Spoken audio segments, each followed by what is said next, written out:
Welcome back to Revise and Resubmit, the podcast that takes, those really dense academic papers and makes them surprisingly interesting. I'm Pavlov. And I'm Nikita.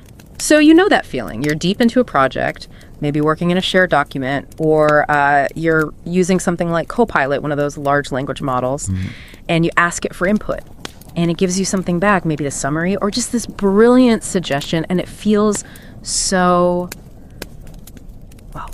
natural, so aligned with where you're going. Yeah, for just a split second, you almost forget it's, a machine.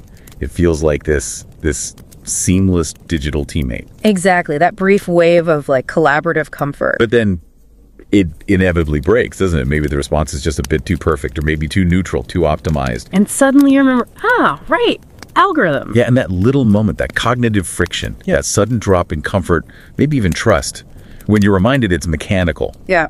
That's actually a huge deal for how well human AI teams work. That subtle shift, that feeling of presence or lack thereof, is really the core of what we're exploring today. It is. We're looking at a really significant piece of research on this, published in the Journal of Management Studies. And that's a top journal, right? For anyone tracking academic work, it's FT50 listed.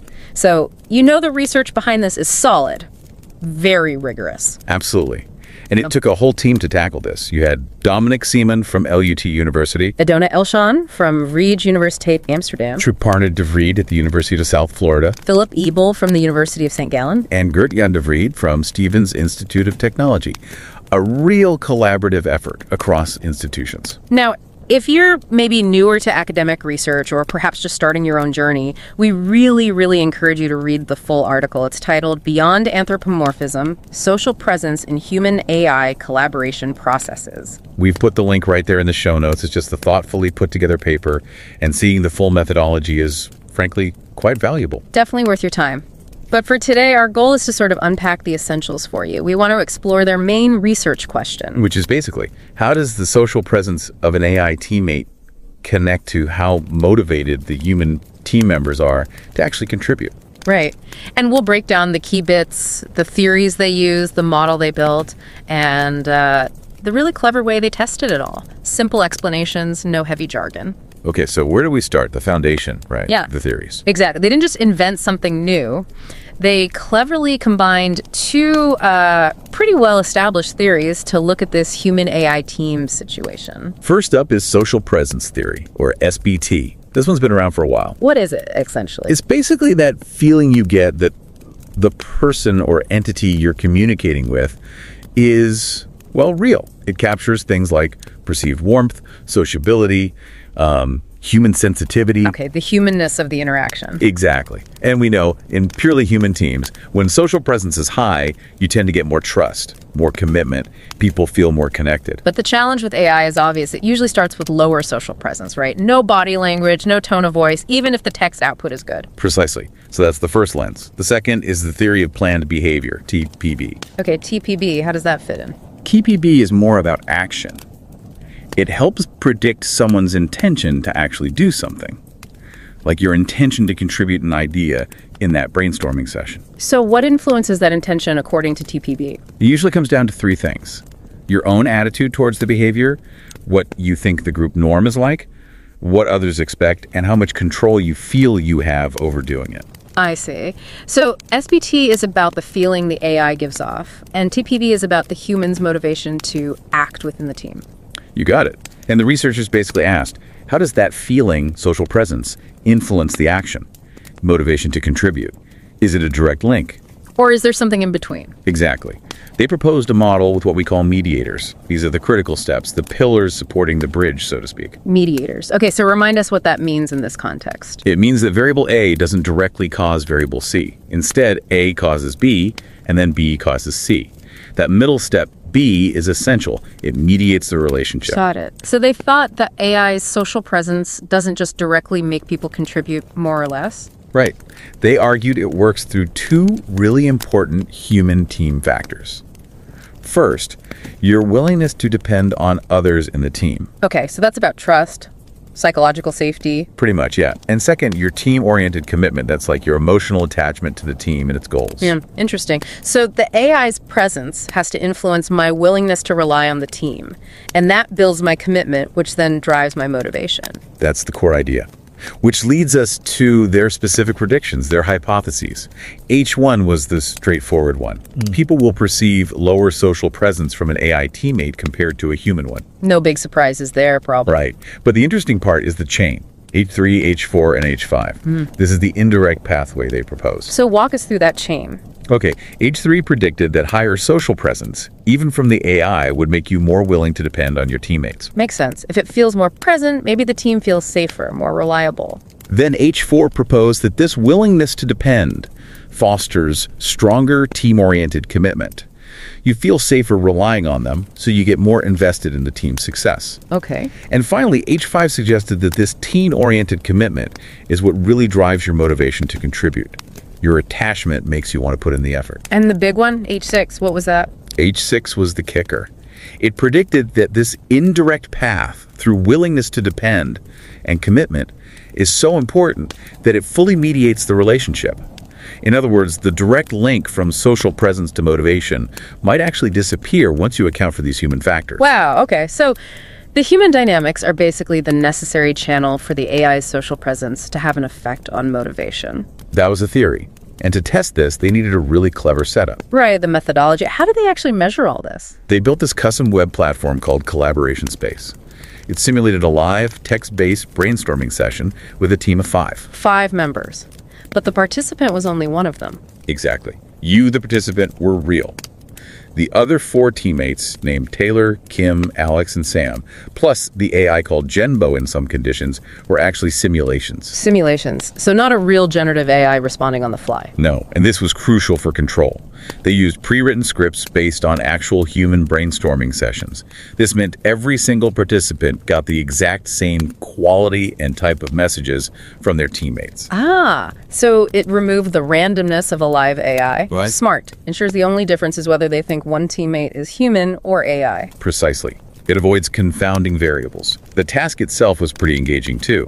Brainstorm ideas to help a local zoo attract more visitors. Okay, so they had this controlled environment. What was Study 1 designed to do? Study 1 was the baseline test. They wanted to check H1 is AI social presence lower and test that whole mediation chain, H3 through H6. How did they set it up? They had about 100 participants, randomly assigned. One group worked with Taylor, who was presented as just another team member. The other group worked with Genbo, who explicitly introduced itself, saying, I may interact with you like a human, but I am an artificial intelligence bot. Very clear labeling. And the analysis. They used something called PLSSS partial, least squares structural equation modeling. It sounds complex, but it's basically a strong statistical method well suited for testing these kinds of predictive chain models, especially in exploratory research. And the results of Study 1? Well, it confirmed H1. Yep. Genbo had significantly lower social presence scores than Taylor. And importantly, it found partial support for H6, the mediation. Partial, meaning what exactly? Meaning both the indirect path through willingness to depend and commitment, and a direct path from social presence to motivation were significant. The human factors mattered, but there was still some direct effect of just perceiving the AI's presence on motivation. Okay, so the bridge was partly built, but maybe not the only way across, which led them to? Study 2, the transparency intervention. They thought, okay, what if we make the AI less of a black box? Can we boost its social presence and strengthen that indirect path? How did they increase transparency? Instead of just labeling Genbo as AI, they introduced it earlier in the process and gave a detailed explanation of its capabilities. Things like Genbo uses natural language processing, accesses a large database to combine info, and expresses ideas in natural language. They focus on making it familiar and understandable. Ah, trying to demystify it. Exactly. And this is where they got their really big finding. What happened? First, the transparency worked. The gap in perceived social presence between Genbo and the human Taylor was substantially reduced. It almost closed the difference. Wow, so just explaining it made it feel more present. It seems so. But even more critically, when they reran the model analysis with this group, that direct link between social presence and motivation, it disappeared. It became non-significant. No way. So the mediation became full. Yes. H6 was now fully supported. With transparency, The AI's social presence influenced motivation only through the human pathway of willingness to depend and team commitment. Understanding the AI made the human dynamics the essential channel. That's a huge insight, but it's still based on what people reported feeling, right? Good point. And that's why they did study 3. They wanted to see if these findings held up using objective physiological measures, not just surveys. This adds a lot more confidence. Objective measures? Like what? This sounds fascinating. It really is. To measure social presence, or at least emotional arousal related to it, they used galvanic skin response, GSR. GSR, that measures skin conductivity, like sweat response. Essentially, yes, it picks up tiny changes based on your emotional state, often linked to arousal or engagement, which they use as a proxy for the intensity of the social presence feeling. Okay. And for motivation, how do you measure that objectively? They used facial expression analysis. They recorded participants' faces and used algorithms, specifically the effective Avdex software, to analyze microexpressions related to engagement and behavioral intensity. So reading faces with AI to measure motivation towards collaborating with AI, that's kind of meta. It is pretty neat. They ran this in a lab with about 81 students using the same task and conditions. And did the physiological data back up the surveys? It absolutely did. The analysis of the GSR and facial expression data confirmed the indirect effect, H6. Arousal, social presence, influence behavioral engagement, motivation, but primarily through that pathway involving willingness to depend and commitment. That triangulation survey data, transparency effect, and now physiological data, all pointing the same way that makes the findings really robust. Definitely, it builds a strong case. So let's step back. What's the big picture here? The key insight for, say, managers or people designing these AI tools? I think the most critical takeaway is this. Making AI effective in teams isn't primarily about making it seem human.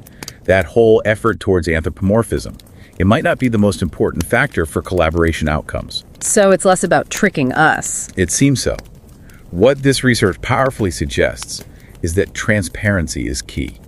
Making the AI's role, its capabilities, how it works, and its limitations familiar and understandable. That's what truly boosts its perceived social presence in a productive way. That familiarity reduces the initial weirdness or friction, allowing the normal human team stuff to kick in. Exactly. It reinforces that even when you add an AI, those classic human team dynamics are still paramount. The social presence needs to foster that willingness to depend. Which then builds team-oriented commitment. And that commitment is still the strongest predictor of motivation to contribute. The human factors remain central. So practically speaking, what should organizations do? Well, first, when designing or implementing AI systems for teamwork, focus on clarity. Clearly articulate what the AI does, how it does it, and where its boundaries are. Avoid black box implementations. And training becomes crucial. Absolutely. Invest in training that genuinely increases employees' familiarity and understanding of the AI tools they're supposed to collaborate with. It's about building comfort through knowledge, not just through superficial interaction design. And fostering that psychological safety, that willingness to actually rely on the AI part of the team. That's fundamental, building trust, both in the AI's capabilities and in the team process that includes the AI. Now, the authors did mention some limitations, right? Like the specific task and timing. Yes, they were careful to point out this was focused on text-based brainstorming in a single session. So future research could look at things over time, longitudinal studies. How does familiarity evolve over weeks or months? Or maybe different kinds of tasks. Like what about complex decision-making where the stakes are higher? Great question. Or different communication modes. What happens when the AI interaction involves voice or even video, however rudimentary? Does that change the social presence dynamics? Lots of avenues to explore. It really brings us back to that initial feeling we talked about, that moment of friction. The studies showed that simply knowing it's an AI, even with identical output, creates that initial dip in social presence. Right. So as AI, like, Copilot or similar tools become more and more seamlessly embedded in everything we do, always there, always contributing, will that constant exposure, that deep familiarity, eventually just erase that social presence gap entirely? Is there something fundamental about knowing this is a machine, not a person? Does that knowledge always introduce a unique kind of cognitive friction, maybe a permanent slight barrier to full reliance no matter how fluent the AI gets? That's a really interesting question to think about. Does the tool category always stick? It might define a lot about how we structure work and teams in the future. Definitely something for you, the listener, to mull over in your own work or research. A very compelling thought. And just a final reminder, you can dive deeper into all of this yourself. The link to the full article, Beyond Anthropomorphism, Social Presence, and Human AI Collaboration Processes, is right there in the show notes. And don't forget to subscribe to Revise and Resubmit on Spotify and Apple Podcasts. Until next time, keep those minds curious, keep questioning, and keep revising and resubmitting.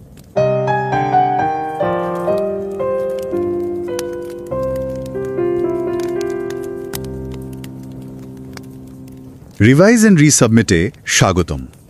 আমি Pavlov. আর আমি নিকিতা। ধরুন একটা online meeting চলছে, সবাই মিলে মানে নতুন idea তৈরির চেষ্টা করছে আর কি। টিমের সদস্যরা হলেন ধরুন টেইলর, কিম, অ্যালেক্স, স্যাম, আর একজন আছে ধরা যাক জেনবো। এখন বাকিরা তো মানুষ, কিন্তু এই জেনবো হচ্ছে একটা আর্টিফিশিয়াল ইন্টেলিজেন্স মানে এআই। জেনবো কিন্তু মানুষের মতোই টেক্সট মেসেজ দিয়ে আইডিয়া শেয়ার করছে। প্রশ্নটা হলো, টিমের মধ্যে এরকম একজন এআই সদস্যের উপস্থিতি এটা কি অন্যদের মনে কোনো প্রভাব ফেলে? তাদের কাজ করার উৎসাহ কি একই রকম থাকে? এই যে অনুভূতিগুলো আর এর পেছনের কারণ, এগুলো নিয়েই আজকে আমরা কথা বলবো। হ্যাঁ, এই প্রশ্নগুলো কিন্তু এখনকার কর্মক্ষেত্রে খুবই প্রাসঙ্গিক হয়ে উঠছে। আমাদের আজকের আলোচনাটা আসলে একটা গবেষণাপত্রের ওপর ভিত্তি করে। এটা পাবলিশ হয়েছে খুব নামকরা একটা জার্নালে, জার্নাল অফ ম্যানেজমেন্ট স্টাডিজ। এটা কিন্তু FT50 তালিকাভুক্ত একটা জার্নাল, মানে ম্যানেজমেন্ট রিসার্চের জগতের খুবই সম্মান। হ্যাঁ, আর এর লেখকরাও কিন্তু বেশ পরিচিত গবেষক বিভিন্ন দেশের। যেমন ধরুন ডমিনিক সাইমন আছেন ফিনল্যান্ডের লুড ইউনিভার্সিটি থেকে, এডনা এলশ্যান নেদারল্যান্ডসের ভ্রাই ইউনিভার্সিটি আমস্টারডাম থেকে। হ্যাঁ, আরও আছেন ত্রিপর্ণা ডি ভ্রিডি, উনি ইউএসের ইউনিভার্সিটি অফ সাউথ ফ্লোরিডা থেকে। ফিলিপ অ্যাবেল আছেন সুইজারল্যান্ডের ইউনিভার্সিটি অফ সেন্ট গ্যালেন থেকে। আর গের্ড ইয়াং ডিভ্রিডে, উনিও ইউএসের স্টিভেন্স ইনস্টিটিউট অফ টেকনোলজি থেকে। আচ্ছা, আমরা শ্রোতাদের কাছে একটা ছোট্ট অনুরোধ রাখতে চাই।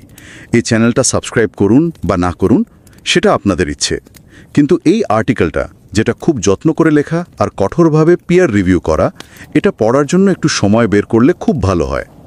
এর লিঙ্কটা শো নোটসে দেওয়া থাকবে। একদম, বিশেষ করে যারা একাডেমিক রিসার্চের জগতে নতুন বা নিজের গবেষণা শুরু করতে চলেছেন, তাদের জন্য এর লেখার ধরন মানে theory development, data collection, analysis, এই পুরো প্রক্রিয়াটা খুব শিক্ষণীয় হতে পারে। ঠিক, আর সেই লক্ষ্যেই আমাদের আজকের আলোচনা। আমরা চেষ্টা করব এই পেপারটার মূল বিষয়গুলো, মানে এর থিওরি, ডেটা সংগ্রহের পদ্ধতি, বিশ্লেষণের কৌশল, এগুলো যতটা সম্ভব সহজ ভাষায় তুলে ধরতে, যাতে যারা নতুন গবেষণা শুরু করছেন তাদের এটা একটা ভালো মডেল হিসেবে কাজ করে আর কি। আচ্ছা, তাহলে শুরু করা যাক একদম গোড়া থেকে। মানে এই যে টিমে এআই সদস্যের প্রভাব নিয়ে গবেষণা, এটা হঠাৎ এত জরুরি হয়ে পড়ল কেন? এর মূল কারণটা হলো, দেখুন, এআই এখন আর শুধু কমান্ড ফলো করা টুল নয়। বিভিন্ন প্ল্যাটফর্মে, যেমন ধরুন স্ল্যাক বা মাইক্রোসফট টিমসে, আমরা দেখছি এআই নিজে থেকে পরামর্শ দিচ্ছে, তথ্য দিচ্ছে, এমনকি আইডিয়া জেনারেট করতেও সাহায্য করছে, যাকে বলে একটা সক্রিয় সহযোগী, প্রোঅ্যাক্টিভ কোলাবোরেটর আর কি। ওহ আচ্ছা, তার মানে কর্মক্ষেত্রে টিমের ভেতরের যে সম্পর্কগুলো, মানে টিম ডাইনামিক্স, সেটা তাহলে বদলে যাচ্ছে। যেখানে আগে শুধু মানুষে মানুষে বোঝে পড়া ছিল, সেখানে এখন মানুষ আর এআইয়ের বোঝাপড়ার ব্যাপার আসছে। এর ফলে নিশ্চয়ই কিছু নতুন চ্যালেঞ্জও তৈরি হচ্ছে, তাই না? চিন্তা তো হলো কাজের সুযোগ হারানো নিয়ে, মানে জব ডিসপ্লেসমেন্ট। আরেকটা জটিল ব্যাপার হলো, যখন একটা কাজ মানুষ আর এআই মিলে করছে, তখন ভুল হলে দায় কার বা সাফল্য এলে কৃতিত্ব কার? এই ভাগাভাগিটা, মানে ডিফিউশন অফ অ্যাকাউন্টেবিলিটি, এটা বেশ কঠিন হয়ে যায়। আর সবচেয়ে বড় কথা, একটা টিমের সাফল্যের জন্য কি দরকার? সদস্যদের মধ্যে একটা পজিটিভ ইন্টারঅ্যাকশন, ভরসা, তাই না? কিন্তু এআই তো মানুষের মতো আবেগ বোঝে না বা পরিস্থিতির সূক্ষ্মতা ধরতে পারে না। এখানেই সহযোগিতাটা একটু কঠিন হয়ে পড়তে পারে। বুঝলাম। এই সমস্যার পরিপ্রেক্ষিতেই তো সোশ্যাল প্রেজেন্স বা সামাজিক উপস্থিতির ধারণাটা খুব গুরুত্বপূর্ণ হয়ে ওঠে, তাই না? এই বিষয়টা যদি একটু বুঝিয়ে বলেন। হ্যাঁ, সোশ্যাল প্রেজেন্স এটা আসলে একটা মনস্তাত্ত্বিক ধারণা। এর মানে হলো অন্য মানুষটার বাস্তব উপস্থিতি অনুভব করা। ধরুন, আমরা ডিজিটাল মাধ্যমে কথা বলছি, তবুও মনে হচ্ছে পর্দার ওপারে সত্যি একজন আসল মানুষ আছে, যার নিজস্ব চিন্তা আছে, অনুভূতি আছে, একটা উষ্ণতা আছে, হিউম্যান কন্ট্যাক্ট যাকে বলে। এখন টেক্সট ভিত্তিক যোগাযোগে এটা তৈরি করা একটু কঠিন, কারণ মুখের ভাব, গলার স্বর, এই মানবিক সংকেতগুলো তো নেই। আর এআই এর ক্ষেত্রে চ্যালেঞ্জটা আরও বেশি, কারণ আমরা তো জানি ওটা আসলে একটা প্রোগ্রাম।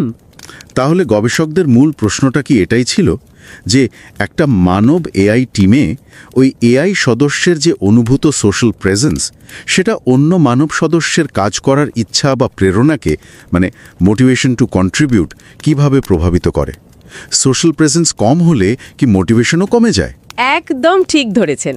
এটাই ছিল গবেষণার একদম কেন্দ্রে থাকা প্রশ্নটা। আর এই প্রশ্নের উত্তর খুঁজতে গিয়ে গবেষকরা দুটো বেশ পরিচিত থিওরির সাহায্য নিয়েছেন। একটা হলো সোশ্যাল প্রেজেন্স থিওরি বা এসপিটি, আর দ্বিতীয়টা হলো থিওরি অফ প্ল্যান্ড বিহেভিয়ার মানে টিপিবি। যারা নতুন গবেষণা করছেন তাদের জন্য কিন্তু এই থিওরি দুটো বোঝা খুব জরুরি। আচ্ছা, তাহলে প্রথমে সোশ্যাল প্রেজেন্স থিওরি এসপিটি দিয়েই শুরু করা যাক। এটা ঠিক কিভাবে কাজ করে? এসপিটি, যেমনটা একটু আগে বলছিলাম, এটা ব্যাখ্যা করে যে ডিজিটাল মাধ্যমে কথা বলার সময় আমরা অন্যজনকে কতটা আসল, উষ্ণ, সামাজিক একজন মানুষ হিসেবে অনুভব করি। এই অনুভূতিটা নির্ভর করে কমিউনিকেশন মিডিয়ামটা কতটা মানসিক সংকেত বা কিউজ দিতে পারছে তার উপর। যেমন ধরুন, ভিডিও কলে আমরা টেক্সট চ্যাটের চেয়ে বেশি সোশ্যাল প্রেজেন্স অনুভব করি, স্বাভাবিক। এখন এআই বিশেষ করে যখন শুধু টেক্সটের মাধ্যমে যোগাযোগ করে, তখন তো এই মানসিক সংকেতগুলো দিতে পারে না। তাই স্বাভাবিকভাবেই মানুষের তুলনায় এআই এর সোশ্যাল প্রেজেন্স কম অনুভূত হয়। এটাই সাধারণ ধারণা। সেক্ষেত্রে একটা প্রশ্ন আসছে মনে, এআইটি যদি আরও বেশি মানুষের মতো করে ডিজাইন করা হয়, ধরুন তার কথার ধরনটা মানুষের মতো করলো, বা একটা মানুষের মতো নাম দেয়া হলো, মানে যাকে বলে অ্যানথ্রোপোমরফিজম, সেটা কি সোশ্যাল প্রেজেন্স বাড়ানোর জন্য যথেষ্ট, নাকি অন্য কিছু এর চেয়েও বেশি গুরুত্বপূর্ণ? এটা খুব খুব গুরুত্বপূর্ণ একটা প্রশ্ন, আর এই গবেষণার একটা মূল ফাইন্ডিং কিন্তু এর সাথেই যুক্ত। গবেষকরা এটাই দেখতে চেয়েছেন যে শুধু বাইরে থেকে দেখতে বা আচরণে মানুষের মতো করার চেষ্টা, সেটার চেয়ে এআই সম্পর্কে ব্যবহারকারীর পরিচিতি মানে ফ্যামিলিয়ারিটি, আর এআই কিভাবে কাজ করে সেটা কতটা বোঝা যাচ্ছে মানে আন্ডারস্ট্যান্ডেবিলিটি, এইগুলো সোশ্যাল প্রেজেন্সের উপর বেশি প্রভাব ফেলে কিনা। আমরা একটু পরেই দেখব ফলাফলে কোনটা বেশি জরুরি বলে প্রমাণ হয়েছে। বেশ ইন্টারেস্টিং। আচ্ছা, এবার দ্বিতীয় থিওরিটা নিয়ে কথা বলা যাক, থিওরি অফ প্ল্যান্ড বিহেভিয়ার বা টিপিবি। এটা কিভাবে মানুষের আচরণকে ব্যাখ্যা করে? থিওরি অফ ট্যারি বিহেভিয়ার বা টিপিবি এটা বলে যে আমরা কোনো একটা নির্দিষ্ট কাজ করব কি না, সেই সিদ্ধান্তটা আসে মূলত আমাদের একটা ইচ্ছা বা অভিপ্রায় থেকে, ইন্টেনশন যাকে বলে। আর এই ইন্টেনশন বা ইচ্ছাটা তৈরি হয় প্রধানত তিনটে জিনিসের উপর ভিত্তি করে। এক নম্বর হলো ওই কাজটা সম্পর্কে আমাদের নিজেদের মনোভাব বা অ্যাটিটিউড, কাজটাকে আমরা ভালো মনে করি না খারাপ। 2 নম্বর হলো আমাদের আশেপাশের মানুষের প্রত্যাশা, সাবজেক্টিভ নর্মস, মানে আমাদের টিমের সহকর্মীরা বা বস কী ভাবেন, তারা কি চান আমরা কাজটা করি। আর 3 নম্বর হলো কাজটা করার ক্ষমতা বা সুযোগ আমাদের আছে কিনা সেই বিশ্বাস, পারসিভড বিহেভিয়ারাল কন্ট্রোল। এই তিনটে জিনিস মিলেই আমাদের কাজটা করার ইচ্ছা তৈরি হয়, আর সেই ইচ্ছায় শেষ পর্যন্ত আমাদের আচরণকে প্রভাবিত করে। কিন্তু একটা ব্যাপার আছে, এআই তো নিজে থেকে সামাজিক প্রত্যাশা বা সাবজেক্টিভ নর্মস অনুভব করে না বা পরোয়াও করে না। তাহলে টিপিবির এই অংশটা মানব এআই টিমের ক্ষেত্রে কিভাবে কাজ করে? এআই এর উপস্থিতি কি মানব সদস্যদের এই ধারণাগুলোকে প্রভাবিত করে? খুব ভালো পয়েন্ট। দেখুন, এআই নিজে সামাজিক প্রত্যাশা অনুভব না করলেও ওর উপস্থিতি কিন্তু টিমের মানব সদস্যের প্রত্যাশা আর নিয়ন্ত্রণের ধারণাকে ঠিকই প্রভাবিত করতে পারে। যেমন একজন মানব সদস্য হয়তো ভাবছেন, আরে আমার এআই টিমমেট তো না থেমে কাজ করে যাচ্ছে, তাহলে আমারও আরও বেশি কাজ করা উচিত। এটা সাবজেক্টিভ নর্মকে প্রভাবিত করলো। অথবা কেউ ভাবতে পারেন, ও এআই এত তাড়াতাড়ি ডেটা অ্যানালিসিস করে ফেলছে, আমি তো এটা পারবো না, তাহলে আমার আর কি করার আছে। এটা পারসিভড বিহেভিয়ারাল কন্ট্রোলকে প্রভাবিত করল। এভাবেই এআই নিজের সরাসরি অংশ না নিয়েও পরোক্ষভাবে টিপিবির এই উপাদানগুলোকে প্রভাবিত করে মানব সদস্যের কাজ করার ইচ্ছাকে চালিত করতে পারে। আচ্ছা, বুঝলাম। তাহলে এই তত্ত্বগুলোর উপর ভিত্তি করে গবেষকরা তাদের গবেষণাটা কিভাবে সাজালেন? মানে পদ্ধতিটা ঠিক কেমন ছিল? বিশেষ করে নতুন গবেষকদের জন্য এটা জানাটা খুব দরকারি। হ্যাঁ, পদ্ধতিটা বেশ ইন্টারেস্টিং। গবেষকদের মূল লক্ষ্য ছিল এআই এর সোশ্যাল প্রেজেন্স কিভাবে কাজ করার প্রেরণাকে প্রভাবিত করে সেটা দেখা। তবে তারা শুধু এই সরাসরি সম্পর্কটা দেখেননি, তারা দেখতে চেয়েছেন এই সম্পর্কের মাঝখানে অন্য কোনো মনস্তাত্ত্বিক প্রক্রিয়া কাজ করছে কিনা, মানে কোনো মিডিয়েটিং এফেক্ট আছে কিনা। বিশেষ করে তারা দুটো বিষয়ের উপর জোর দিয়েছেন। এক, অন্যদের ওপর নির্ভর করার ইচ্ছা, মানে উইলিংনেস টু ডিপেন্ড। আর দুই, টিমের প্রতি দায়বদ্ধতা, মানে টিম ওরিয়েন্টেড কমিটমেন্ট। তাদের হাইপোথেসিস ছিল যে সোশ্যাল প্রেজেন্স হয়তো প্রথমে নির্ভরতা আর দায়বদ্ধতা বাড়ায়, আর তারপর সেই দায়বদ্ধতাটা কাজ করার প্রেরণা বাড়ায়। একটা চেন রিয়াকশনের মতো আর কি। ও আচ্ছা, মানে সরাসরি প্রভাবের পাশাপাশি একটা পরোক্ষ পথও তারা পরীক্ষা করতে চেয়েছেন। আর এই সম্পর্কগুলো পরীক্ষা করার জন্য তারা কি ধরনের পদ্ধতি ব্যবহার করলেন? তারা পরপর 3টে আলাদা স্টাডি করেছেন যাতে ফলাফলগুলো আরও নির্ভরযোগ্য হয়। স্টাডি 1 ছিল একটা অনলাইন এক্সপেরিমেন্ট, আমেরিকার অ্যামাজন এমটক প্ল্যাটফর্মের ইউজারদের নিয়ে করা। অংশগ্রহণকারীদের দুটো গ্রুপে ভাগ করা হয়েছিল। এক গ্রুপকে বলা হলো তাদের টিমের সবাই মানুষ, অন্য গ্রুপকে বলা হলো টিমের একজন সদস্য যার নাম জেনবো, সে আসলে একটা এআই বট। এরপর তাদের একটা ব্রেনস্টর্মিং কাজ দেয়া হলো, আর প্রশ্নাবলীর মাধ্যমে তাদের সোশ্যাল প্রেজেন্স, নির্ভর করার ইচ্ছা, দায়বদ্ধতা আর কাজ করার প্রেরণা মাপা হলো। এখানে মূলত দেখা হলো যদি এআই টিমমেট থাকে তাহলে সোশ্যাল প্রেজেন্স কম হয় কিনা, হাইপোথেসিস 1 বা H1, আর ওই নির্ভরতা ও দায়বদ্ধতার মাধ্যমে প্রেরণা প্রভাবিত হয় কিনা H3 থেকে H6। আচ্ছা, আর দ্বিতীয় স্টাডি? স্টাডি 2 ছিল একটা অনলাইন এক্সপেরিমেন্ট এমটাক ইউজারদের নিয়ে, তবে এখানে মূল ফোকাসটা ছিল একটু অন্য জায়গায়। দেখা হলো এআই জেনবো সম্পর্কে যদি অংশগ্রহণকারীদের আগে থেকে বিস্তারিত জানানো হয়, মানে তার কাজের ধরন ব্যাখ্যা করা হয়, অর্থাৎ ফ্যামিলিয়ারিটি আর আন্ডারস্ট্যান্ডেবিলিটি যদি বাড়ানো হয়, তাহলে কি তার সোশ্যাল প্রেজেন্স বাড়ে? এটা H2। আর আগে স্টাডির মতো ওই নির্ভরতা আর দায়বদ্ধতার পথটা H1 to H6 এখানেও কাজ করে কিনা। এখানে একটা গ্রুপকে জেনবো সম্পর্কে এক্সট্রা তথ্য দেওয়া হয়েছিল, অন্যদের দেয়া হয়নি। ডেটা কালেকশন আগের মতোই, প্রশ্নাবলী দিয়ে। বুঝলাম। আর 3 নম্বর স্টাডিটা? স্টাডি 3 ছিল একটা ল্যাব এক্সপেরিমেন্ট, ইউনিভার্সিটির ছাত্রছাত্রীদের নিয়ে করা। এর উদ্দেশ্য ছিল আগের অনলাইন স্টাডিগুলোর ফলাফলগুলোকে আরও বস্তুনিষ্ঠ বা অবজেক্টিভ পরিমাপ দিয়ে যাচাই করা, মানে শুধু মানুষ কি বলছে সেটার উপর নির্ভর না করে তাদের শারীরিক প্রতিক্রিয়াও দেখা। অংশগ্রহণকারীদের ল্যাবে এনে একই রকম ব্রেইনস্টর্মিং টাস্ক দেওয়া হলো, কিন্তু এবার শুধু প্রশ্নাবলী নয়, তাদের গ্যালভ্যানিক স্কিন রেসপন্স GSR মাপা হলো। এটা আবেগীয় উত্তেজনা বা সোশ্যাল প্রেজেন্সের একটা নির্দেশক ধরা হয়। আর ফেশিয়াল এক্সপ্রেশন অ্যানালিসিস করা হলো, মুখের অভিব্যক্তি দেখে বোঝার চেষ্টা করা হলো তারা কতটা মনোযোগী বা কাজ করতে আগ্রহী। বাহ, 3টে আলাদা স্টাডি, অনলাইন আর ল্যাব মিক্সড, সাথে সার্ভে আর সাইকোফিজিওলজিক্যাল ডেটাও। বেশ শক্তিশালী একটা ডিজাইন বলতে হবে। আচ্ছা, এই যে ব্রেইনস্টর্মিং কাজটার কথা বললেন, ওটা ঠিক কি ছিল? আর নকল সদস্যরা কি একই রকম আইডিয়া দিচ্ছিল সব গ্রুপে? হ্যাঁ, পদ্ধতিগত সতর্কতাগুলো খুবই গুরুত্বপূর্ণ ছিল। তারা কোলাবোরেশন স্পেস নামে একটা ওয়েব প্ল্যাটফর্ম ব্যবহার করেছেন। অংশগ্রহণকারীদের বলা হয় তারা 5 জনের একটা টিমের সদস্য, যার মধ্যে একজন আসল অংশগ্রহণকারী, বাকি 4 জন নকল বা সিমুলেটেড। কাজটা ছিল একটা স্থানীয় চিড়িয়াখানার ভিজিটার্স সংখ্যা বাড়ানোর জন্য আইডিয়া দেওয়া।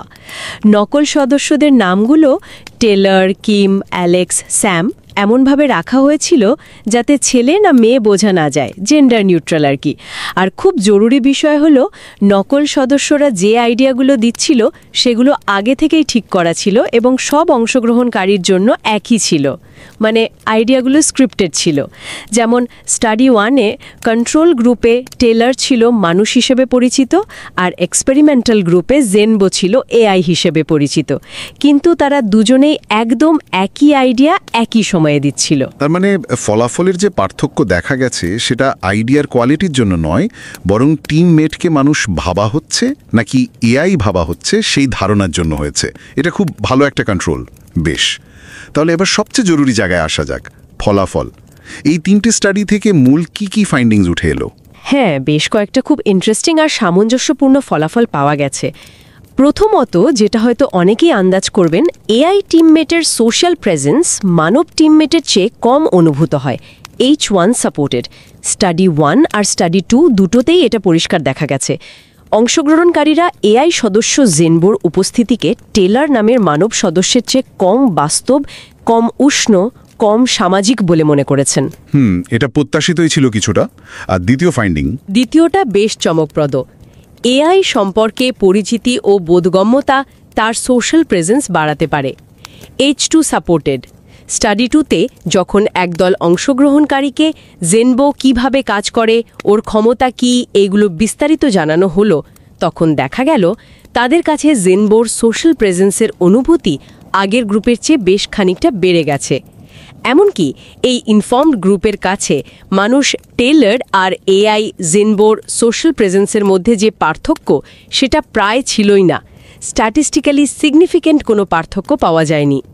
ও, তার মানে এআইকে দেখতে বা কথা বলার ধরনে কতটা মানুষের মতো করা হলো, তার চেয়েও বেশি জরুরি হলো মানুষ তার কাজের প্রক্রিয়াটা বুঝতে পারছে কিনা, তার উপর ভরসা করতে শিখছে কিনা। মানে অ্যানথ্রোপোমরফিজম হয়তো যথেষ্ট নয়। স্বচ্ছতা মানে ট্রান্সপারেন্সি আর বোধগম্যতা মানে আন্ডারস্ট্যান্ডেবিলিটি, এইগুলো সোশ্যাল প্রেজেন্স বাড়ানোর ক্ষেত্রে অনেক বেশি কার্যকর হতে পারে। এটা কিন্তু এআই ডিজাইনারদের জন্য বা যারা প্রতিষ্ঠানে এআই ব্যবহার করছেন তাদের জন্য একটা বিরাট শিক্ষা। ঠিক। আর তৃতীয় ফাইন্ডিং? আপনি একটা পরোক্ষ পথের কথা বলছিলেন। হ্যাঁ, তৃতীয় এবং সম্ভবত সবচেয়ে গুরুত্বপূর্ণ ফলাফলটা হলো ওই নির্ভরতা ও দায়বদ্ধতার মাধ্যমে তৈরি হওয়া পরোক্ষ পথটা, মিডিয়েশন পাথ, মানে H3, H4, H5, H6 সবগুলোই সাপোর্টেড। দেখুন, সোশ্যাল প্রেজেন্স সরাসরি কাজ করার প্রেরণাকে কিছুটা প্রভাবিত করে, এটা ঠিক, কিন্তু গবেষণাটা দেখালো এর চেয়েও শক্তিশালী একটা পথ আছে, আর এই পথটাই মানব এআই সহযোগিতার ক্ষেত্রে বিশেষভাবে গুরুত্বপূর্ণ। এই পরোক্ষ পথটা ঠিক কিভাবে কাজ করছে যদি একটু ভেঙে বলেন? পথটা এই রকম: যখন একজন সদস্য অন্য কোনো সদস্যের, সে মানুষ হোক বা এআই, সোশ্যাল প্রেজেন্স বেশি অনুভব করেন, তখন তার মধ্যে সেই সদস্য বা টিমের অন্যদের উপর নির্ভর করার ইচ্ছা বা উইলিংনেস টু ডিপেন্ড বাড়ে, এটা H3। যখনই নির্ভর করার ইচ্ছাটা বাড়ে, তখন স্বাভাবিকভাবেই পুরো টিমের প্রতি তার একটা দায়বদ্ধতা বা টিম ওরিয়েন্টেড কমিটমেন্ট তৈরি হয়। তিনি চান টিমটা সফল হোক, এটা H4। আর যখন টিমের প্রতি দায়বদ্ধতা বাড়ে, তখন তার নিজের কাজ করার বা অবদান রাখার প্রেরণাও বা মোটিভেশন টু কন্ট্রিবিউট বেড়ে যায়, এটা H5। সুতরাং পুরো পথটা হলো বেশি সোশ্যাল প্রেজেন্স, বেশি নির্ভরতার ইচ্ছা, বেশি দায়বদ্ধতা, বেশি কাজ করার প্রেরণা। আচ্ছা, তার মানে সোশ্যাল প্রেজেন্স সরাসরি মোটিভেশনকে ধাক্কা দিচ্ছে না, বরং এটা প্রথমে নির্ভরতা আর দায়বদ্ধতার মতো দুটো মানসিক ধাপকে প্রভাবিত করছে, আর তারপর সেইগুলো মোটিভেশনকে বাড়াচ্ছে। মূলত তাই এই পুরো পরোক্ষ পথটা, যাকে একসাথে H6 বলা হয়েছে, 3টে স্টাডিতেই পরিসংখ্যানগতভাবে খুব শক্তিশালীভাবে প্রমাণিত হয়েছে। এমনকি স্টাডি 3-এর যে শারীরিক পরিমাপগুলো ছিল, জিএসআর আর ফেসিয়াল এক্সপ্রেশন, সেগুলোও এই পথটাকেই সমর্থন করেছে। একটা মজার বিষয় হলো, স্টাডি 1 আর 3-তে সোশ্যাল প্রেজেন্সের কিছুটা সরাসরি প্রভাবও ছিল প্রেরণার ওপর, কিন্তু স্টাডি 2-তে, যেখানে এআই সম্পর্কে পরিচিতি বাড়ানো হয়েছিল, সেখানে সোশ্যাল প্রেজেন্সের সরাসরি প্রভাবটা প্রায় ছিলই না। প্রভাবটা মূলত ওই পরোক্ষ পথ দিয়েই কাজ করেছে। এটা আরও জোরালোভাবে প্রমাণ করে যে এআই যখন একটু বেশি পরিচিত আর বোধগম্য হয়ে ওঠে, তখন তার প্রভাবটা কিন্তু এই মানবিক সম্পর্কগুলোর নির্ভরতা, দায়বদ্ধতার মাধ্যমেই বেশি করে সঞ্চালিত হয়। বাহ, দারুণ বিশ্লেষণ। তাহলে শুরুতে যে দুটো তত্ত্বের কথা বলা হয়েছিল, সোশ্যাল প্রেজেন্স থিওরি এসপিটি আর theory of planned behaviour TPB, সেগুলোকে এই ফলাফলগুলো কিভাবে একসাথে যুক্ত করছে? খুব সুন্দরভাবে যুক্ত করছে। দেখুন, এসপিটি ব্যাখ্যা করছে উপস্থিতির অনুভূতিটা মানে সোশ্যাল প্রেজেন্স কিভাবে তৈরি হয় আর কিসে প্রভাবিত হয়। যেমন এআই হলে কমে, পরিচিতি বাড়লে বাড়ে। আর টিপিপি ব্যাখ্যা করছে কিভাবে এই অনুভূতি এবং টিমের অন্যান্য সামাজিক উপাদান যেমন নির্ভরতা, দায়বদ্ধতা, যা সাবজেক্টিভ নর্ম আর পারসিভড কন্ট্রোলের সাথে সম্পর্কিত, এই সব কিছু মিলে ব্যক্তির কাজ করার ইচ্ছা বা প্রেরণাকে রূপ দেয়। Intention to contribute. এই গবেষণাটা মানব এআই সহযোগিতার মতো একটা নতুন এবং জটিল পরিস্থিতিতে এই দুটো প্রতিষ্ঠিত থিওরিকে একসাথে এনে অভিজ্ঞতালব্ধ প্রমাণের মাধ্যমে দারুণভাবে সংযুক্ত করেছে। তাহলে পুরো আলোচনাটা থেকে যদি আমরা মূল কিছু শিক্ষণীয় বিষয় বা টেকঅ্যাওয়ে বের করতে চাই, সেগুলো কি হবে? আমার মনে হয় প্রথম এবং প্রধান শিক্ষা হলো টিমের কাজে এআই যোগ হলে তার সামাজিক উপস্থিতি অবশ্যই মানব সদস্যদের প্রভাবিত করে, এটা অস্বীকার করার উপায় নেই। কিন্তু সেই প্রভাবটা ভালো হবে না খারাপ হবে তা শুধু এআই কতটা মানুষের মতো আচরণ করতে পারে তার ওপর নির্ভর করে না, বরং টিমের সদস্যরা এআই সম্পর্কে কতটা জানেন, তার কাজের ধরন কতটা বুঝতে পারছেন, তার ভূমিকাটা কতটা স্বচ্ছ বা ট্রান্সপারেন্ট, এই বিষয়গুলো অনেক অনেক বেশি গুরুত্বপূর্ণ। আর দ্বিতীয় গুরুত্বপূর্ণ বিষয় হল, প্রযুক্তি যতই এগোক না কেন, মানব এআই সহযোগিতার কেন্দ্রে কিন্তু সেই পুরনো মানবিক উপাদানগুলোই থাকছে। মানে পারস্পরিক নির্ভরতা, টিমের প্রতি দায়বদ্ধতা, বিশ্বাস। এই জিনিসগুলো ছাড়া ভালো টিমওয়ার্ক সম্ভব নয়, টিমে এআই সদস্য থাকলেও না। এর জন্য এই পেপারটা খুব শিক্ষণীয়। এটা দেখাচ্ছে কিভাবে পুরনো প্রতিষ্ঠিত থিওরিগুলোকে নতুন সমস্যা সমাধানে কাজে লাগানো যায়। আরও দেখাচ্ছে কিভাবে একাধিক গবেষণা পদ্ধতি, online experiment, lab experiment, survey, psychophysiological data একসাথে ব্যবহার করে একটা বিষয়কে বিভিন্ন দিক থেকে যাচাই করা যায়, যাকে বলে ট্রায়াঙ্গুলেশন। পদ্ধতিগত সতর্কতা, কন্ট্রোল গ্রুপ রাখা, একাধিক স্টাডির মাধ্যমে ফাইন্ডিংস কনফার্ম করা, এগুলোর গুরুত্ব এটা খুব ভালোভাবে তুলে ধরে। ব্যবস্থাপকদের জন্য তো এখানে খুব স্পষ্ট বার্তা রয়েছে, তাই না? অবশ্যই সংস্থাগুলোর উচিত শুধু এআইকে আরও স্মার্ট বা মানুষের মতো করার প্রযুক্তিতে পয়সা না ঢেলে বরং এআই ব্যবহারের ক্ষেত্রে স্বচ্ছতা নিশ্চিত করা, কর্মীদের এই নতুন ধরনের সহকর্মীদের সাথে কাজ করতে অভ্যস্ত করে তোলা, তাদের ট্রেনিং দেওয়া, আর সবচেয়ে জরুরি হলো টিমের মধ্যে বিশ্বাস, পারস্পরিক নির্ভরতা আর দায়বদ্ধতার যে কালচার, সেটা গড়ে তোলার উপর মনোযোগ দেওয়া, শুধু এআইকে মানুষের মতো করে তোলার উপর জোর না দিয়ে। খুবই মূল্যবান আলোচনা হলো। শেষ করার আগে শ্রোতাদের ভাবনার জন্য কি কোনো প্রশ্ন রেখে যাওয়া যায়? কিছু সোচনে কে লিয়ে। হ্যাঁ, একটা প্রশ্ন মনে আসছে বটে। এই গবেষণাটা তো দেখালো যে এআই এর ক্ষেত্রে তাকে মানুষের মতো দেখানোর চেষ্টার চেয়ে তার কাজের স্বচ্ছতা আর পরিচিতি বাড়ানোটা সোশ্যাল প্রেজেন্স ও সহযোগিতার জন্য বেশি কার্যকর হতে পারে। তাহলে প্রশ্নটা হলো, এই শিক্ষাটা কি আমাদের নিজেদের ক্ষেত্রেও প্রযোজ্য? মানে মানুষদের পারস্পরিক সহযোগিতার ক্ষেত্রে, কর্মক্ষেত্রে আমরা একে অপরের কাছে নিজেদের কতটা আসল বা ব্যক্তিগত হিসেবে তুলে ধরছি, তার চেয়ে কি আমরা কতটা স্বচ্ছভাবে কাজ করছি, কতটা নির্ভরযোগ্য, আমাদের ভূমিকা ও কাজের প্রক্রিয়া কতটা পরিষ্কার, এই বিষয়গুলোর উপর বেশি মনোযোগ দেওয়া উচিত। কে বলতে পারে, হয়তো এআইয়ের সাথে কাজ করতে গিয়ে আমরা অজান্তেই আরও ভালো মানবীয় টিমমেট হওয়ার রাস্তাটা খুঁজে পাব। আসলেই ভাবনার বিষয়। এআই কি শেষ পর্যন্ত আমাদের আরও ভালো মানবীয় গুণাবলী সম্পন্ন সহকর্মী হতে সাহায্য করতে পারে? এই প্রশ্নটা নিয়েই না হয় আজকের মতো শেষ করা যাক।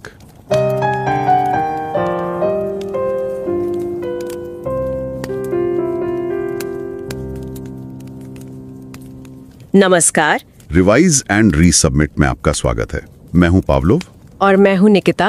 कल्पना कीजिए आप एक टीम मीटिंग में हैं। हाँ। और आपका एक साथी है, वो ना सिर्फ ध्यान से सुन रहा है बल्कि मीटिंग के नोट्स को एनालाइज करके जरूरी सुझाव भी दे रहा है। अच्छा। हाँ, लेकिन ये साथी कोई इंसान नहीं बल्कि एक एआई है। अच्छा। हाँ, आजकल माइक्रोसॉफ्ट कोपायलट जैसे एआई वो ठीक यही कर रहे हैं। हाँ, ये तो काफी सुनने में आ रहा है। बिल्कुल। तो ये अब सिर्फ हमारे सहायक नहीं रहे बल्कि टीम के सदस्य बन रहे हैं। हाँ। सोचने और फैसले लेने जैसे कामों में भी हिस्सा ले रहे हैं। पर जब एआई टीम का हिस्सा बनता है तो हम इंसानों के जो आपसी रिश्ते हैं या काम करने का जज्बा है, उस पर इसका क्या असर पड़ता है? ये सवाल आज के दौर में बहुत अहम है। हाँ, जहां एआई हमारी रोजमर्रा की कामकाजी जिंदगी का हिस्सा बनता जा रहा है। सही बात है। और यही दिलचस्प सवाल आज हमारी बातचीत का फोकस है। हमारी ये चर्चा आधारित है एक शोध पत्र पर जो छपा है प्रतिष्ठित जर्नल ऑफ मैनेजमेंट स्टडीज में।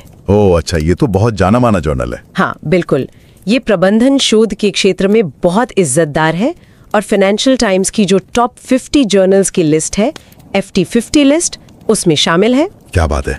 और इस महत्वपूर्ण शोध पत्र का शीर्षक है beyond anthropomorphism, social presence in human AI collaboration processes.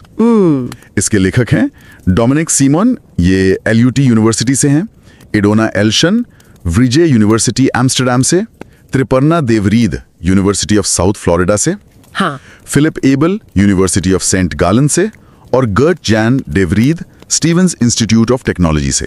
काफी बड़ी टीम है। हाँ, काफी अनुभवी शोधकर्ताओं की टीम है।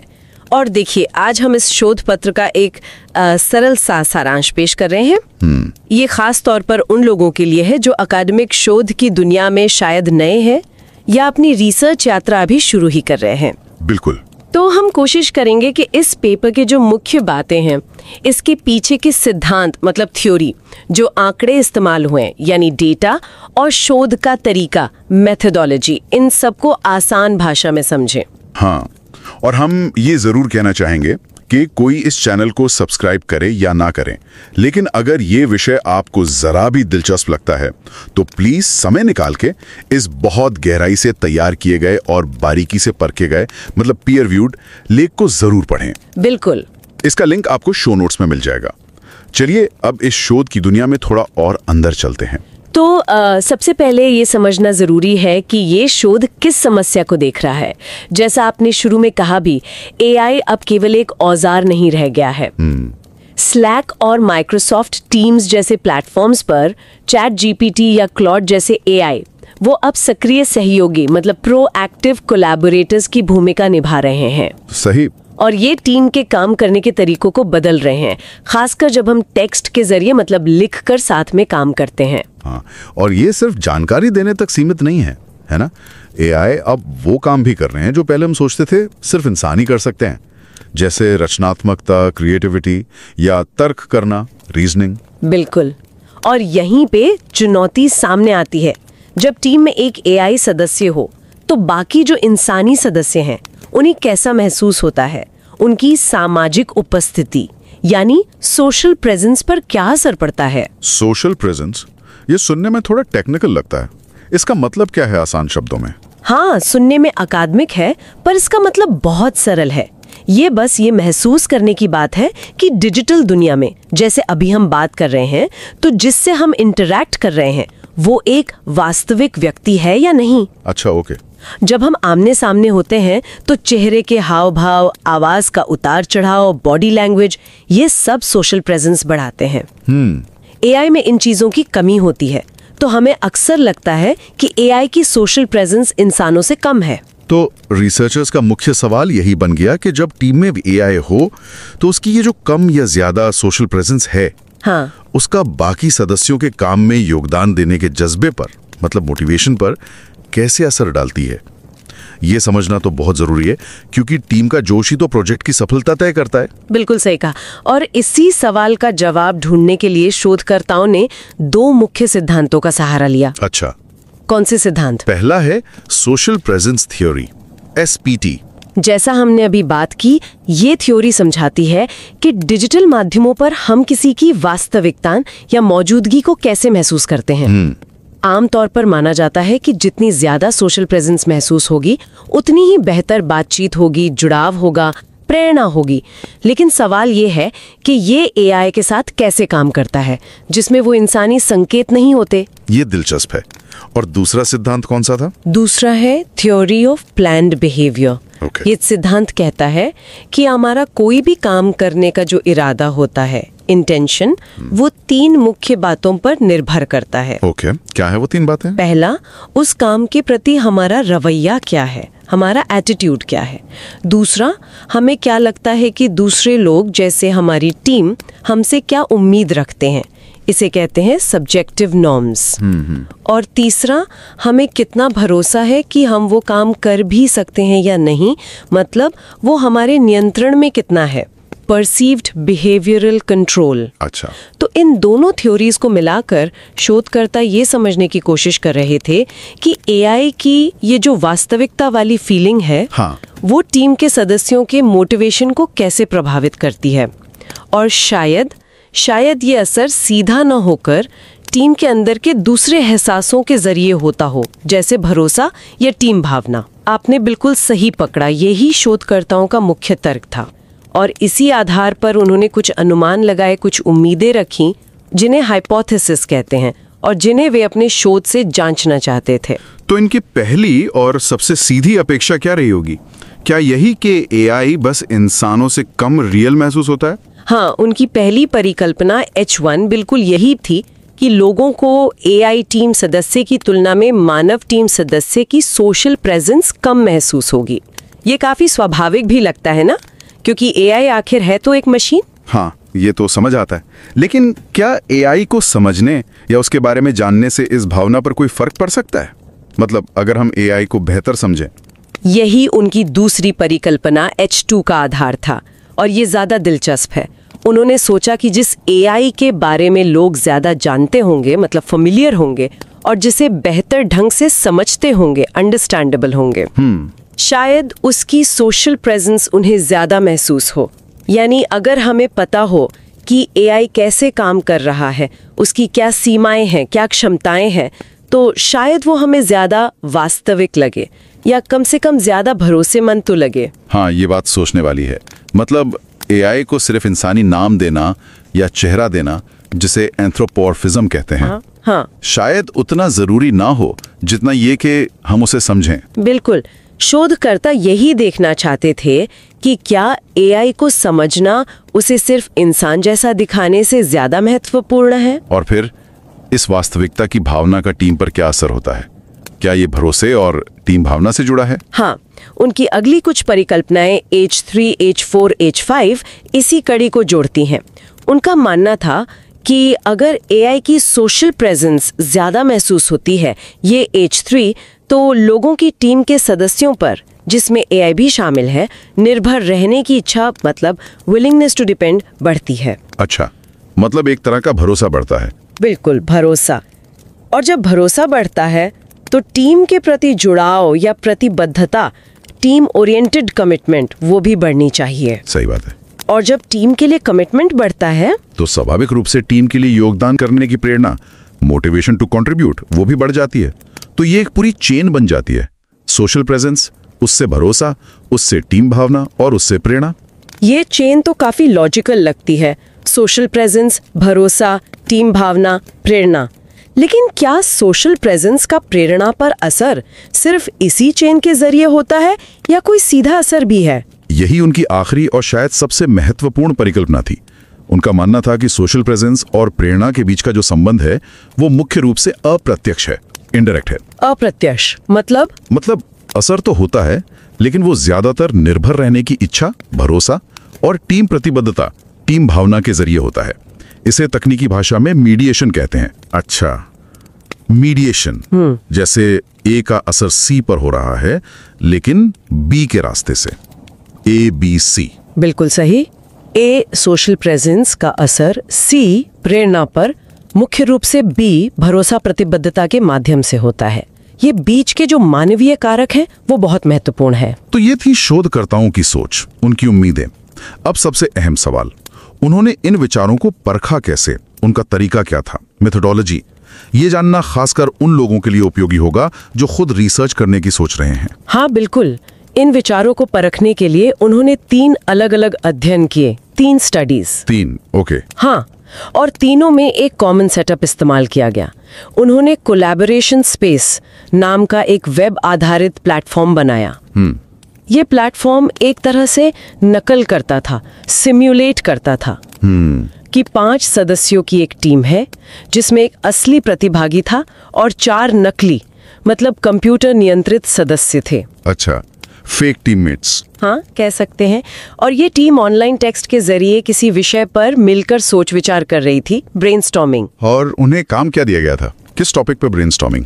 काम था एक स्थानीय चिड़ियाघर को ज्यादा विजिटर्स कैसे मिले, इसके लिए नए आइडियाज देना। एक ऐसा काम जिसमें थोड़ी क्रिएटिविटी और सहयोग की जरूरत थी। ठीक है, तो पहले अध्ययन में क्या किया गया? पहला अध्ययन एक ऑनलाइन प्रयोग था। इसमें करीब 100 प्रतिभागी शामिल थे, जिन्हें Amazon मैकेनिकल टर्क M-Turk जैसे प्लेटफॉर्म से लिया गया था। M-Tech, हाँ, वो क्राउड सोर्सिंग प्लेटफॉर्म। बिल्कुल। इन प्रतिभागियों को 2 समूहों में बांटा गया। एक समूह था कंट्रोल ग्रुप। उन्हें बताया गया कि उनके सभी साथी इंसान हैं और उनमें से एक का नाम टेलर है। ठीक है। दूसरा समूह था एक्सपेरिमेंटल ग्रुप। उन्हें बताया गया कि उनका एक साथी जेनबो नाम का AI बॉट है। लेकिन सबसे दिलचस्प बात क्या थी? सबसे दिलचस्प बात ये थी कि टेलर, जिसे इंसान बताया गया, और जेनबो, जिसे AI बताया गया, ने बिल्कुल एक जैसे आइडेंटिकल आइडियाज दिए। अरे वाह! तो इससे ये पता चल सकता था कि सिर्फ AI का लेबल लगने से लोगों की धारणा बदलती है या नहीं, भले ही उसका काम इंसान जैसा ही हो। एग्जैक्टली। और उन्होंने लोगों की भावनाओं को, उनकी धारणाओं को मापा कैसे? हाँ, कैसे? उन्होंने प्रतिभागियों से प्रश्नावली भरवाई, क्वेश्चनर्स। इन सवालों के जरिए उनकी सोशल प्रेजेंस की भावना, निर्भर रहने की इच्छा, टीम के प्रति प्रतिबद्धता और योगदान करने की प्रेरणा, इन सब को मापा गया। फिर इन आंकड़ों का विश्लेषण करने के लिए सांख्यिकीय तरीके जैसे PLS SEM, जो ऐसे जटिल संबंधों के मॉडल को जांचने में मदद करता है, उनका इस्तेमाल किया गया। ठीक है, यह था पहला अध्ययन। और दूसरा अध्ययन, उसका क्या मकसद था? दूसरे अध्ययन में करीब 150 प्रतिभागी थे और ये भी ऑनलाइन ही किया गया। इसका मुख्य लक्ष्य था उस दूसरी परिकल्पना H2 को जांचना कि क्या AI के बारे में जानना और उसे समझना, हाँ, फेमिलियरिटी और अंडरस्टैंडेबिलिटी, बिल्कुल, क्या ये चीजें उसकी सोशल प्रेजेंस की भावना को बढ़ाती हैं? तो इसमें क्या अलग था पहले अध्ययन से? क्या जानकारी दी AI के बारे में? इसमें जो एक्सपेरिमेंटल समूह था, जिसे पता था कि जेनबो एक AI है, उन्हें जेनबो के बारे में पहले से ज्यादा जानकारी दी गई। मतलब जल्दी परिचय कराया गया और बताया गया कि वो कैसे काम करता है, उसकी क्षमताएं क्या हैं, वगैरह। अच्छा, मतलब AI को थोड़ा समझाया गया। हाँ, और कंट्रोल समूह वैसा ही था जैसा पहले अध्ययन में था, जिसमें टेलर को इंसान बताया गया था। फिर से प्रश्नावली के जरिए डेटा इकट्ठा किया गया और विश्लेषण किया गया। ये दिलचस्प है, ये देखने के लिए कि क्या पारदर्शिता और जानकारी से फर्क पड़ता है। और तीसरा अध्ययन, वो तो लैब में हुआ था ना, और उसमें कुछ खास उपकरण भी इस्तेमाल हुए थे। हाँ, तीसरा अध्ययन ज्यादा नियंत्रित माहौल में एक प्रयोगशाला यानी लैब में किया गया। इसमें 81 विश्वविद्यालय के छात्र प्रतिभागी थे। अच्छा। इसका मकसद था पहले 2 अध्ययनों के नतीजों की पुष्टि करना, लेकिन इस बार सिर्फ लोगों के कहने पर, मतलब सेल्फ रिपोर्ट सर्वेज पर निर्भर न रहकर कुछ वस्तुनिष्ठ यानी ऑब्जेक्टिव तरीकों से भी मापना। ऑब्जेक्टिव तरीके, ये क्या थे? क्योंकि सर्वे में तो लोग कभी कभी वो बताते हैं जो उन्हें लगता है कि बताना चाहिए। सही कहा, इसे सेल्फ रिपोर्ट बायस कहते हैं। तो इससे बचने के लिए उन्होंने प्रश्नावली के साथ साथ 2 मुख्य साइको फिजियोलॉजिकल माप लिए, मतलब शरीर की प्रतिक्रियाओं को मापा। ओ, जैसे कि? पहला था गैल्वेनिक स्किन रिस्पॉन्स, GSR। ये हमारी त्वचा की हल्की नमी या पसीने को मापता है, जो हमारी भावनात्मक उत्तेजना, इमोशनल अराउजल से जुड़ा होता है। शोधकर्ताओं ने इसे सोशल प्रेजेंस की भावना से जोड़ा। दिलचस्प। और दूसरा था चेहरे की अभिव्यक्ति का विश्लेषण, फेशियल एक्सप्रेशन एनालिसिस।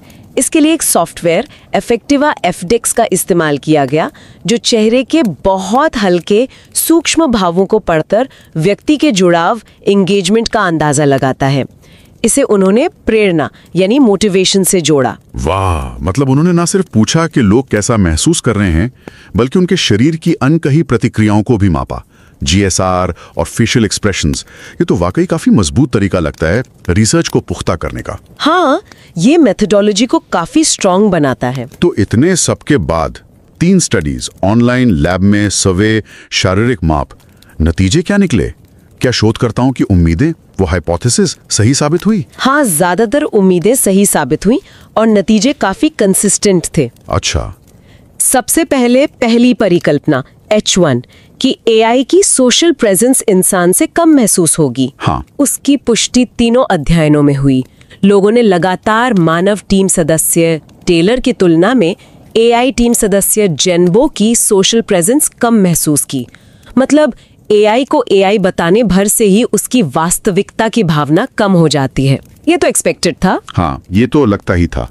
लेकिन क्या उसे समझने से ये भावना बढ़ी? वो दूसरी हाइपोथेसिस H2 बिल्कुल H2 की भी पुष्टि हुई और ये ज्यादा महत्वपूर्ण नतीजा था। खासकर दूसरे अध्ययन में ये साफ दिखा। जब एआई जेनबो के बारे में ज्यादा जानकारी दी गई और उसे समझने योग्य बनाया गया, तो लोगों द्वारा महसूस की गई उसकी सोशल प्रेजेंस काफी बढ़ गई। इतना ही नहीं, एआई और मानव साथी के बीच सोशल प्रेजेंस का जो अंतर था पहले, वो भी काफी कम हो गया। अरे वाह, ये तो बहुत महत्वपूर्ण खोज है। इसका मतलब है कि एआई को सिर्फ इंसान जैसा दिखाने की कोशिश करने, एंथ्रोपोमॉर्फिज्म की बजाय उसे समझना और उसकी कार्यप्रणाली को जानना ज्यादा असरदार हो सकता है। एग्जैक्टली। और उस चेन रिएक्शन का क्या हुआ? सोशल प्रेजेंस से भरोसा, फिर टीम भावना और फिर प्रेरणा, मतलब H3, H4, H5। वो पूरी कड़ी H3, H4, H5 भी मजबूती से स्थापित हुई। तीनों अध्ययनों में, चाहे वो प्रश्नावली के जवाब हों या तीसरे अध्ययन के शारीरिक माप, GSR, चेहरे के भाव, ये पैटर्न साफ दिखा। क्या पैटर्न? कि ज्यादा सोशल प्रेजेंस से निर्भर रहने की इच्छा, भरोसा बढ़ी, जिससे टीम के प्रति प्रतिबद्धता, टीम भावना बढ़ी और जिसने अंततः योगदान करने की प्रेरणा को बढ़ाया। ये चेन काम कर रही थी। ठीक है, ये भी साबित हुआ। अब सबसे अहम सवाल पर आते हैं, H6 मीडिएशन वाला। क्या सोशल प्रेजेंस का प्रेरणा पर असर सीधा था या वो भरोसे और प्रतिबद्धता के जरिए ही काम कर रहा था? वो अप्रत्यक्ष रास्ता कितना महत्वपूर्ण था? या नतीजे थोड़े मिले जुले थे, लेकिन उनका जो सार था वो बहुत स्पष्ट था। H6 को कुछ हद तक सर्वेक्षण डेटा में समर्थन मिला, अध्ययन 1 और 3 में। कुछ हद तक, हाँ। लेकिन अध्ययन 2 जहां एआई को समझाया गया था और अध्ययन 3 के जो शारीरिक माप थे, उनमें इसे पूरा समर्थन मिला। कुल मिलाकर नतीजा ये निकला कि सोशल प्रेजेंस और प्रेरणा के बीच का संबंध काफी हद तक अप्रत्यक्ष है। अच्छा। ये मुख्य रूप से भरोसे और टीम प्रतिबद्धता के मानवीय कारकों के जरिए काम करता है। मतलब सीधा असर अगर था भी तो वो उतना मजबूत या लगातार नहीं था जितना कि भरोसे और टीम भावना के जरिए होने वाला असर। हाँ, आप कह सकते हैं। कुछ मामलों में सीधा असर दिखा, जैसे अध्ययन 1 और 3 के सर्वे में, लेकिन वो या तो अप्रत्यक्ष रास्ते से कमजोर था या दूसरे ज्यादा सटीक मापों, अध्ययन 2 सर्वे, अध्ययन 3 शारीरिक माप में दिखाई नहीं। सबसे बड़ी बात ये उभर कर आई कि मानवीय कारक, भरोसा और टीम भावना इस पूरी प्रक्रिया में केंद्रीय भूमिका निभाते हैं। ये बहुत क्लियर हो गया। तो इस सब से हम क्या सीख सकते हैं? मतलब टेक अवे क्या है, मुख्य बातें क्या हैं जो हमें ध्यान में रखनी चाहिए जब हम एआई के साथ टीमों में काम करने के बारे में सोचते हैं? मेरे ख्याल से सबसे बड़ी सीख ये है कि एआई को सिर्फ इंसान जैसा बनाना, एंथ्रोपोमॉर्फाइज करना शायद काफी न हो, या शायद ये सबसे अच्छा तरीका भी ना हो। बल्कि एआई कितना जाना पहचाना है, मतलब फेमिलियर है, और उसे समझना कितना आसान है, अंडरस्टैंडेबल है, ये चीजें उसकी सोशल प्रेजेंस बढ़ाने और टीम के साथ बेहतर सहयोग को बढ़ावा देने के लिए ज्यादा महत्वपूर्ण लगती हैं। पारदर्शिता मायने रखती है। सही बात, ट्रांसपेरेंसी इज की।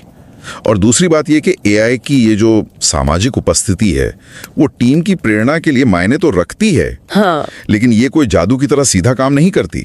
इसका असर मुख्य रूप से टीम के अंदर भरोसे और आपसी जुड़ाव को बढ़ाकर होता है, और फिर ये बढ़ा हुआ भरोसा और जुड़ाव लोगों को बेहतर काम करने के लिए प्रेरित करता है। बिल्कुल, वो मानवीय तत्व बीच में बहुत जरूरी है।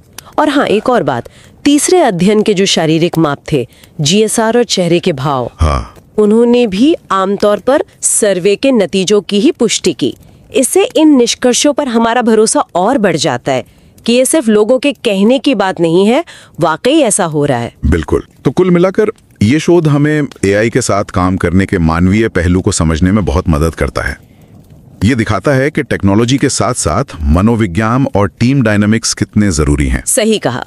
और यहीं से एक सोचने वाला सवाल उठता है जिस पर शायद हम सब विचार कर सकते हैं। जरूर। क्या है वो सवाल? सवाल ये है कि अगर टीम वर्क के लिए एआई को समझना उसे इंसान जैसा बनाने से ज्यादा महत्वपूर्ण लगता है, तो भविष्य के एआई सहयोगियों को डिजाइन करते समय हमें किस बात पर ज्यादा ध्यान देना चाहिए? क्या हमें इंसानों की नकल करने की कोशिश कम करनी चाहिए और ऐसे एआई साथी बनाने पर ज्यादा जोर देना चाहिए जो भरोसेमंद हो, जिनकी कार्यप्रणाली पारदर्शी हो, ट्रांसपेरेंट हो और जिनका व्यवहार अनुमानित हो, प्रिडिक्टेबल हो। भले ही वो बिल्कुल इंसानों जैसे न लगे।